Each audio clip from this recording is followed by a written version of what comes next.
Init-init na chismis. Tony Pangilinan nagselos kay Inigo Jose. Kanyang inamin ngayon na hindi na siya nagsiselos kay Maya, Darren Joshua River, grupo ng BGYO.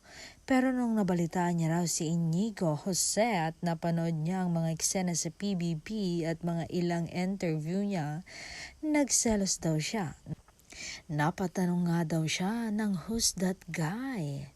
Iba ka, Inigo Jose. Ibang level mo, pati si Donnie Pangilinan nagselos sa'yo, wala ka pang nagagawa.